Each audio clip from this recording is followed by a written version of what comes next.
Esebenzeni kwami nebhova inhloso yami iyayinkulu kakhulu kwakusebenza nobhuti uMahawukela. Kwasho ukuthi ke ukuhlangana kwami naye ngangiseye umuntu wayesengaphansi kwesikole ngoba ngangisithanda isikole ngifisa ukuthi kube khona into engiphethe esandleni. Ngaya kuye ngacela ukusebenza naye wangibuza ngendaba yemfundo iqhakambisa ubaleka umfundo ngamtshela ukuthi hayi unyaka wami wokugcina vele lo ngisesikoleni wathi ke awuqede isikole unyaka uzawusiza osebenza kanti kulowo nyaka unyaka azolimala ngawo. Umoya wami waphuka nje kakhulu ngabona amathemba ameshabalala. Ngebhadi ke noma ngenhlanhla waphela unyaka ngeza ngaya eBhuli ngonyaka ka2001 ngafike ngawukhuleka futhi kuMgqumeni noMuhle ngacela ukusebenza phansi kwabo ukuthi vele udaba babevele sebelwazi. Ngaqala lapho ukungena endimeni yomculo. Yebo.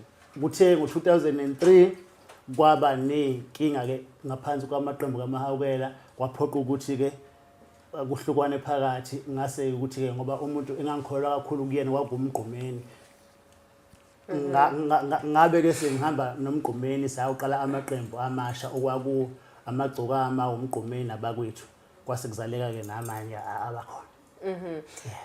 Usebenza iminyaka emingaki mhlambe nebhova? Ngingathi nje kusukela 2001 kuya 2009 elakhothama ngawo. Yebo.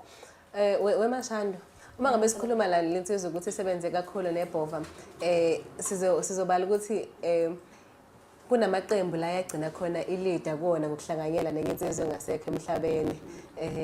Mhlambe singakafiki lapho iphinde ibheke futhi mangabe ngaphosisa imvuka mhlongo uncorrect kwanami ngingani useza kahle kakhulu.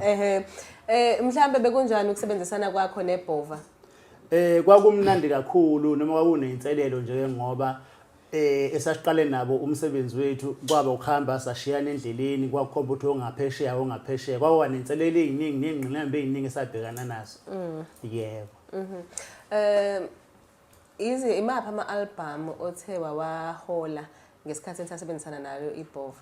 Bekuneqembu elibizwa ngethwasa lami ukubona sasibambisane khona noMjikijelo noNemnyama esasi-leader sobabili kahle kahle kwakuyiqembu nje lethu sobabili sishintshana ngokucula bese ibhova lisilekelela lapho nalapho. Awuzwise nje ukuthi ngani khuphuka nthima ukuthi usakhumbula. Sasithi ngimzwile imemeza yekhuluma makanyani yengani wabaleka mhlazushaya kwaGophasi VM konto wesaba ma VM konto sasisho kanjalo. Umashando singahambi kakhulu nalensizwa le impela kabakhona empilweni yebhova. Umfoka uNdlovu sicela usitshele kabanzi nje umfoka uNdlovu ukuhlangana kwakho nebhova nokuba khona nje empilweni yalo ebhova. Bafowethu sanibonani ke nami ngibingelela nje njengoba lwenzile ugqoko. Cha bafowethu ukuhlangana kwami nebhova ebese likhona ugqoko ngaleso sikhathi ngicabanga ukuthi beku 2002 2003 lapho bese behamba ndawonye nogqoko nensizwa kanye ngobuningi bazo. Mina ke ngisebenza ngama property lapha eGoli ngiqashisa ngendawo zokuhlala. Kusho ukuthi ke ibhova njengompana wangakithi mncane ke kithi sinalo ugqoko uMgqumeni bemncane kunathi singobhuti bakhe sinogqoko. Kusho ukuthi naye ke ngokuthi ehlala lazi indawo kade ehlala kizo bekungekho abantu bakubo abahlala eduze kwakhe. Wayesethola indawo lapho engihlala khona lapho engisebenzela khona mina. Sasebenzisana sonke wahlala khona lapha emsebenzini lo wami umsebenzi. Kwakusuka lapho ke saqhubeka nokusebenza ke ngoba umculo ube kuyinto ke ngathi nje ngapha ngakithi nje ke into esihlezi ngayo umculo lapha siyacula isikhathi esiningi. Ngiphathile nje ngoba sasesindawonye nje kwase kusiphoqa ukuthi njalo usuku nosuku nje wasihleli ndawonye nje sikhanda ingoma usuku nosuku. Kusuka lapho ke mangicabanga kahle beku 2003 insizwe ade isekhona lapho beyiseningi ke insizwe ezisebenza nebhova. Kusuka lapho nje kuze kufika ekutheni ke nalo lishiya ke emhlabeni besilokhu sisonke kuze kube kanjalo. Ngifuna ukubuza lana ukuthi mhlawumbe ngesikhathi ibhova lisebenza nawe bekukhona mhlawumbe kuma-album lawo kwaba khona iqhaza libamba khona. Yebo amaqhaza beliningi iqhaza bengilibamba nakuba ke mina bengiba laba baba behind the scene. Bengifika mhlawumbe mangabe kukhona ingoma esikhandayo or mina engiyicabangayo ngilitshele ukuthi bhuti ngicabanga kanje. Athi naye bhuti awusho ngizwe ngisho uthola ukuthi ke lokho engikushilo ke athathe ngathi akakuthandi akuzwisisi kahle ngoba phela mina bengazi noma ngiyacula noma cha ngiyamtshela nje leyo nto kube into engathi ayizusebenza kuthi ukuqhubeka kwesikhathi uyazi into iseyithinta leyo nto leyo isiyenzeka sekuyingoma ngaleyo ndlela okuyiyona into adiyenza ukuthi ashaya abantu kangako ube nabantu abasemaceleni abaningi abakwazi ukwenza ingoma ukuze kuze kufike ekutheni akwazi ukushaya ingoma ngokuhlukana ngoshuni abahlukene ngisho njalo ugqoma qhamuke nombono wengoma ethile kuzoba lo shuni lo mhlawumbe uyosebenza kumagcokami ngoba uyawazi ukuthi oqoqa uqhamuka ngakiphi indlela uma kube umbono mhlawumbe kaJaiva uyoqhamuka uyokushaya ingoma enjengale eqondene ngala ekhisho uJaiva kusho ukuthi nje iyona ndlela adenza ngayo ukuthi akwazi ukushaya insizwa kanje ngoba abantu ade sebenzisana nabo bebehlukene benombono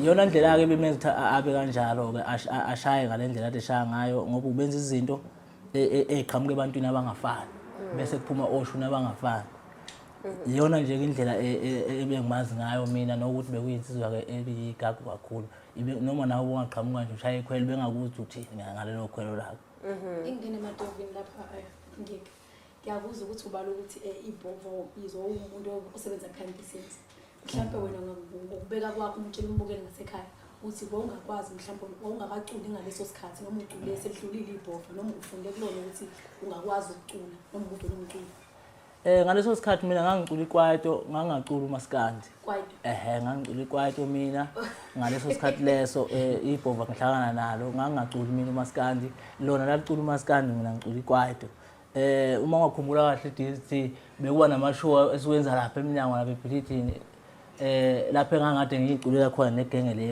ekwaito ungacula khona ingoma ongayisho kamaye kwaito nje impela ngaze ngayisho nakuma group nje yakho ibhova khona esagcina siyenzile ethi gqobhozi bebani yayiyangakhona le ethi ngoma gqobhozi bebana awugqobhozi into yomntwana gqobhozi bekakusho mina kanjalo bese eqhamuke esondelala wamuhlukushona wela sondelala wamuhlukushona wela sondelala wamuhlukushona wela ilokhu iqhubekile nje yayisho kanjalo ke le ngoma yayisho kanjalo kuye amakhalibhothi ngangena emlonyeni kucacise nje abantu bezwe ukuthi yimi oqala owayakuthethisa ukuthi awuyeke lo mbhedo wephansi oza soqhubela uMaskandi uthi angeke ugqoka iqhathi lenkulu kodwa ngiyafisa ukumbukela ngasekhaya mhlasimbakazi ukuthi ungizo waqala mhlawumbe waba lapha kwikwaito noma waba kulomnye umculo ohlukile ngoba abantu bakacucula uMaskandi abajwayelekile ukuthi bake baqala mhlawumbe kwamanye ama-genres isikhathi esiningi ukuthi bake baqala mhlawumbe kwi-gospel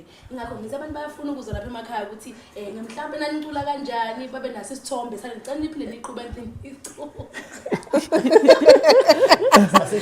gqobhozi bebana gqobhozi into yomntwana gqobhozi bebana gqobhozi into yomntwana gqobhozi bebana gqobhozi into yomntwana ibebana gqobhozi into yomntwana ibebana gqobhozi into yomntwana ibebana gqobhozi into yomntwana gqobhozi bebana gqobhozi into yomntwana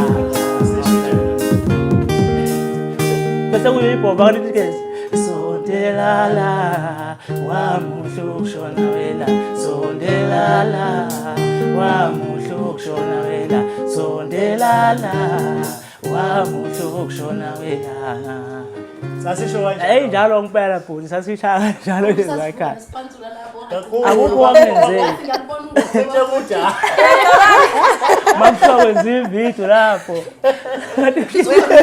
otholakala lapho mhlawumbe ku-YouTube okhombisa usinake naqala lesi sigaba naqala sona empilweni nishaya isipantsula lapho ukhona wayo le ngoma esiculayo njengamanje kodwa ke mina ngangingekho ngesikhathi esebenza music video ngoba mina ke bengiyindoda ke ephanda ngendlela ezihlukene mina ke ngenye inhlobo yomuntu angisabi ukuthi eyami life ibe sobala emehlweni abantu ngaleso sikhathi ngangiboshiwe mina ngisejele ngaleso sikhathi leso ngoba kwahamba njengoba ngisho ukuthi bengisebenza ngama properties kunalezi igaba zokuthi kube khona abantu abafuna ukuhijacka umsebenzi ngenxa yokubona uthunjana bese ke waleke njengomfana bese kuzikhalela nakimi ngizakhalela ke ngalendlela ngala ngendlela umfana yabona akekho umfana ongavuma nawe nje ngeke ngiliphume endlini yakho uhle phakathi ngihambe ulala phandle ungakulwela ukungaphumi endlini nami ngakulwela ukungaphumi